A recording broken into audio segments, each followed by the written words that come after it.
Bastidores do Poder. Muito bem, estamos de volta com Bastidores do Poder e as principais notícias do dia. Nós estamos recebendo nesse instante, aqui nos estúdios da Band, a deputada estadual eleita pelo PSL, Valéria Bolsonaro. Deputada, obrigado por ter aceito o nosso convite. Uma boa tarde para a senhora. Boa tarde a você, a todos e obrigada a vocês pelo convite. Está ansiosa para assumir o posto? Estou muito ansiosa. Apesar de estar trabalhando bastante, a gente fica bastante ansioso para chegar ao dia. Já tivemos a diplomação no dia 18, foi bem emocionante, mas estamos muito emocionante, né? Vocês devem ter visto que Mas foi. em Minas foi pior. Foi! Minas foi mais emocionante. Deputada, antes da gente falar sobre projetos e propostas, a senhora tem uma curiosidade, né? Que a senhora já falou em outras oportunidades que não é parente, né, do presidente eleito Jair Bolsonaro. Isso, eu sou casada com o parente direto dele, que é o meu marido, que é o primo dele. Eu queria saber a opinião da senhora sobre o seguinte: a gente está acompanhando os filhos, a família do Jair Bolsonaro, tem alguns ruídos colocando assim, dá declaração à imprensa, outro ali, outro aqui, toma uma decisão. E algumas pessoas estão falando que os filhos do presidente deveriam ficar lá na deles, tal, e o presidente tomar as atitudes, falar as coisas polêmicas quando ele achar que deve. Eu queria aproveitar para saber qual que é a opinião da senhora sobre isso. Olha, difícil você colocar isso em família, é família, Sim. Entendeu? E todo mundo sai em defesa, não tem como, a gente nunca vai conseguir desvincular isso, né? E a imprensa, ela tem atacado muito, né, de forma intensa e familiar também, porque até eu aqui em Campinas cheguei a ser atacada. Apesar de ser um parente distante, porque primo não é aquela coisa que você vê todo dia, que você dorme e acorda com a pessoa, né? E mesmo assim espirrou em mim. Então imagina lá com eles, é bem complicado. Deputada, assim, ao mesmo tempo que é nocivo, mas também tem o benefício. Por exemplo, a senhora era uma candidata que não era tão conhecida aqui em Campinas, mas acabou se elegendo, principalmente por causa do Bolsonaro, quando, no dia da eleição, eu entrevistei a senhora por telefone. Sim. E a senhora falou, eu também acredito que tenha sido por isso, né? Sem dúvida. A senhora atribui a tua vitória ao nome Bolsonaro? Sem dúvida nenhuma, até por conta do meu meio. Eu sou professora. E como a gente sabe, o professorado não é de direita. Não é. Né? A grande maioria é de esquerda. Agora, na verdade, aproveitando para pegar esse gancho que o Walter Sena colocou. Quando a gente fala da família, é no sentido do seguinte, por exemplo, essa semana nós entrevistamos um cientista social e ele disse que o maior risco, a maior fragilidade futura do governo Bolsonaro, que vai assumir a partir do dia 1º de janeiro, não é quem está longe, é justamente quem está perto. O próprio Bolsonaro, pelo jeito dele ser, né? O Paulo Guedes, que também todo mundo fala que ele tem um gênio complicado, e os próprios filhos, e principalmente o Eduardo Bolsonaro com as suas falas polêmicas, e agora tem a história do Flávio Bolsonaro, cujo assessor está envolvido numa denúncia de movimentação de 1.200.000 e que tudo leva a crer que esse dinheiro que era dos assessores era usado para poder ir para alguém. Agora, para alguém, a gente precisa saber se era para o próprio Flávio. O que eu pergunto para a senhora é o seguinte, diante de uma eleição em que o brasileiro escolheu o Bolsonaro para presidente, os filhos deveriam ter um pouco mais de cuidado para não expor a governança do pai no futuro? Não acredito que eles estejam expondo a governança do pai. O que eu acredito é que eles estão defendendo o pai com unhas e dentes, como é natural, eu como uma parente bem distante também defendo. E esses ataques que estão ocorrendo, a gente tem que acabar juntando. Por exemplo, você está falando do ataque que estão falando, das denúncias que estão sendo feitas sobre o assessor do Flávio Bolsonaro.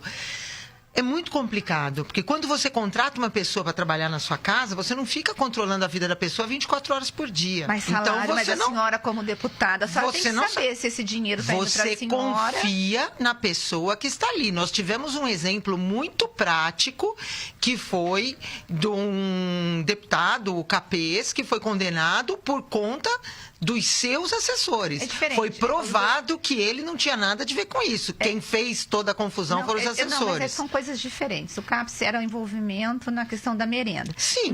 Nesse caso que nós estamos discutindo, deputada, nós tivemos aqui em Campinas um deputado que foi cassado. Não sei se a senhora se lembra, do Peterson Prado. Sim. Nesse caso, nós estamos falando de salário, que é diferente. Então, por exemplo, a senhora vai ter lá a tua verba de gabinete, a senhora vai poder contratar um X número de pessoas e... É o que se espera. Se espera que o deputado não fique com parte desse dinheiro Mas não do seu é essa assessor. acusação contra o Flávio Bolsonaro. Não contra o Flávio, contra toda a denúncia em relação aos deputados da Assembleia Legislativa do Rio de Janeiro, inclusive em relação ao Queiroz, não sei se a senhora está acompanhando, a desconfiança e a investigação vai para isso. Porque, assim, o que se coloca é que, por exemplo, no caso do gabinete do Flávio, falando especificamente dele, o motorista, o segurança, contratou a mulher, a filha, que não prestavam serviço, mas o salário dela era pago e era um funcionário fantasma. Então, tudo isso vai ser colocado em investigação. O que nós estamos colocando, assim, e aí eu não estou nem falando muito do Flávio, mas dos próprios, quando eu falo, eu não estou falando que os filhos estão defendendo o Bolsonaro. Eu disse quando eles fazem afirmações polêmicas e nem sempre é em defesa do filho. Por exemplo, a história do Marco Aurélio que teve recentemente. O Eduardo Bolsonaro foi para o Twitter, fez comentários. Quando ele percebeu que era polêmico, ele retirou. Então, o que eu pergunto para a senhora é o seguinte: em fato da pessoa ter um mandato, ela não deveria ser mais cuidadosa, já que o pai é presidente? É nesse sentido. Olha, a gente tem que ser muito independente. Se ficar batendo tudo, eu tenho que ficar obedecendo. Entendeu? Tem que ter uma certa independência entre eles. Ao mesmo tempo que eles saem em defesa, eles também têm que ter independência na hora de falar, de se colocar, até porque ocupam cargos diferentes. Então, essa independência a gente tem que manter, não tem como. Agora, deputado, que Assembleia Legislativa a senhora espera encontrar? A gente acompanhou, como a senhora falou no início aqui da entrevista, a diplomação emocionante. Lá, membros do PSOL, o pessoal lá já começou a discutir tumulto e tal. Em Minas Gerais teve até sopapos. A senhora acredita que vai ser uma coisa difícil? Vai ser difícil chegar a uma convivência lá tranquila com as pessoas na Assembleia? O que a senhora espera? Olha, foi a segunda observação que eu fiz de atos, assim. Eu participei de uma audiência pública, eu assisti a uma audiência pública que foi feita pelo deputado Gianazzi, dentro da Assembleia também, falando sobre a escola sem partido, onde o deputado, com o microfone, ele bateu no braço de uma pessoa, ela está com o braço engessado até hoje. Então, assim... o que eu estou assistindo atualmente está sendo realmente decepcionante. E eu espero que isso não ocorra de forma nenhuma o ano que vem. A nossa bancada é a maior bancada. Nós estamos em 15 parlamentares lá dentro. Então, eu tenho certeza que a nossa postura vai mostrar para os que estão lá com uma postura muito diferente como que a gente quer que a coisa ande lá dentro do mínimo de respeito possível, porque o que eu vi até hoje foi uma falta de respeito imensa. A senhora que é da professora, que é educadora, qual que é a sua opinião sobre o projeto Escola Sem Partido?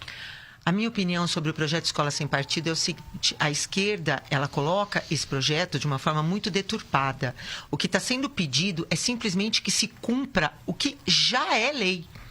O professor, de forma nenhuma, ele pode usar da sua presença, do seu domínio enquanto o mentor dentro de uma sala de aula para impor a sua vontade política, que é o que eu assisto.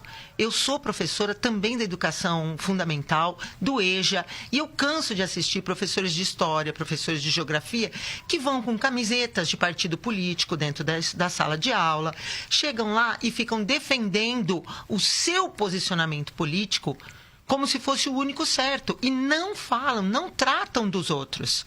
Não dão a opção para o aluno. Os próprios livros. Se você pegar os livros didáticos, hoje, que são colocados nas escolas, tanto públicas quanto particulares, você vai ver que nos livros, quando fala na época da ditadura que teve no Brasil, nenhum livro cita os movimentos guerrilheiros que aconteciam. Não citam os grupos guerrilheiros que tinham da época. Não são citados. A senhora acha que não teve ditadura no Brasil? Eu acho que teve um governo Não, eu não falei que não teve ditadura. Eu falei que quando fala da época da ditadura, nenhum livro de história aponta ou cita os grupos guerrilheiros que tinham no Brasil. Eles colocam que a ditadura foi o exército que batia, matava e torturava pessoas que eram contra a democracia. Que democracia que tinha a Val Palmares, por exemplo? Que democracia que tinha o MR8? Eles lutavam pela democracia? Sim, eu acho que sim. Deputada. Democracia? Eu acho que sim. Agora, pessoas que foram estudar em Cuba e etc. Isso é democracia. Não, olha, o próprio Gabeira, o próprio Gabeira, deputada, que era dessa época, ele falou, ele deu uma entrevista falando porque que esse pessoal não representa ele por conta da mentira que eles pregam hoje. Eles nunca lutaram pela democracia. Deixa eu só colocar uma coisa. Isso. Esses movimentos que a senhora citou, eles surgiram depois do AI-5. Então, surgiram depois, quando houve aquele recrudescimento. A informação que nós temos é essa. Mas voltando para cá, porque é uma questão ideológica. Então, a senhora defende uma coisa e os movimentos esquerdos defendem outra. Em relação a uma escola sem partido, a minha pergunta é, por exemplo, quando você proíbe um professor, e eu acho que é diferente a política do partidarismo. Eu acho que você não deve defender o partidarismo dentro de uma sala de aula. Mas o que eu me pergunto é assim, quando você impõe uma censura dentro da sala de aula, como que você vai discutir? Eu estou perguntando para a senhora como professora. Por exemplo, a senhora é professora de história. Não, sou professora de ciências. Não, estou falando, a senhora como professora, a matéria que a senhora dá, como professora de história. Porque a história está muito interligada com a questão política, de formação do homem, da identidade, né? Dei aula de história há 3 anos. Exatamente, isso. Como discutir, como não falar de política, porque assim, o professor pode ficar com medo, se eu falar isso, pode ter a compreensão. Como que a senhora vê a liberdade do professor na sala de aula para que ela não possa ser acusada indevidamente que esteja doutrinando? Porque se a gente for falar de ideologia, quando a senhora defende a direita, é uma ideologia. Quando um outro professor defende a esquerda, é ideologia. Né? Mas assim, como colocar isso na sala de aula sem que esse professor ele vire refém dessa briga entre direita e esquerda que nós estamos tendo hoje no Brasil? É muito simples. É você colocar, olha, a esquerda defende isso, assim, assim, assim. A direita defende assim, assim, assim. É você expor o pluralismo. É isso que a escola sem partido defende. Não o que é feito hoje. Entra um professor de esquerda e diz que o bom é ser todo mundo igual, tem que ser assim, o movimento do sem terra é perfeito, tá tudo certo. E ele não faz. E o capitalismo é terrível, é um horror, não pode. Isso não é pluralismo de ideia, você me perdoa. Não, mas eu não estou nem falando de pluralismo. O que eu estou perguntando é como mas é o que a escola não vai ficar refém. É isso que eu ele não vai ficar refém quando ele vai colocar todos os pontos. Agora, ele vai colocar o que o capitalismo defende, o que o comunismo defende, o que o... Agora, todas as... como professora da rede infantil... Não só da rede infantil. E também do ensino fundamental, durante a tua jornada aí como educadora, qual foram os projetos que a senhora apresentou? Qual foi a luta ligada à educação que pode dizer assim, eu defendi essas causas? Eu sempre, tive muitos problemas com o nono andar, né, na prefeitura, que é o pessoal da educação, justamente com isso. Por exemplo, algumas colocações que eram feitas, que eram colocadas, nós vamos mudar, quando entrou o socioconstrutivismo, quando nós tivemos o problema em 94, entrou a progressão continuada. Tudo isso foram coisas que nós fomos contra, fizemos abaixo-assinado, E nada, aqui em Campinas, quando foi colocada o agrupamento dentro das escolas, todos os nossos movimentos nunca foram levados em consideração, porque vem tudo de cima para baixo, normalmente de pessoas que nunca entraram dentro de uma sala de aula, que estão lá pesquisando, estudando, e entrar dentro de uma sala de aula, saber o dia a dia, nunca souberam. Mas a formação do pessoal do nono andar, muitos já passaram pela sala de aula, né? Você nem todos.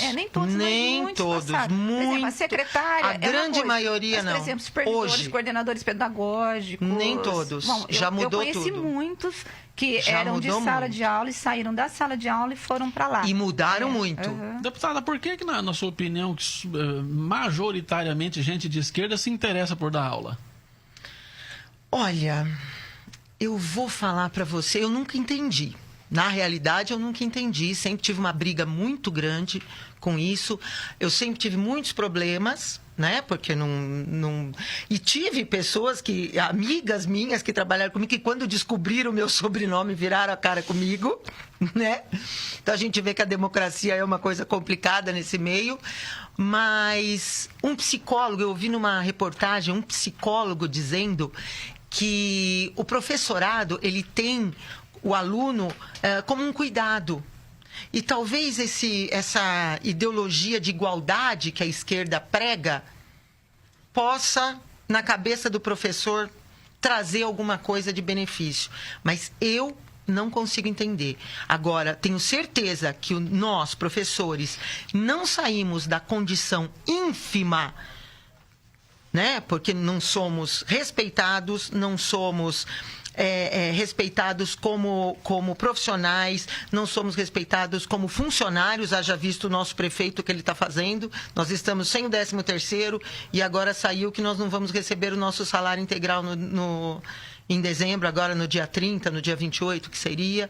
Então, assim, acredito que isso seja o grande culpado de estarmos estagnados como estamos. Não existe ninguém se movimenta para sair disso. Fica ali parado e vem coisa de cima para baixo, todo mundo aceita. E hoje a gente está vendo o grande despreparo dos novos professores que estão chegando. Isso eu estou acompanhando de uns 10 anos para cá. Uma coisa triste, muito triste.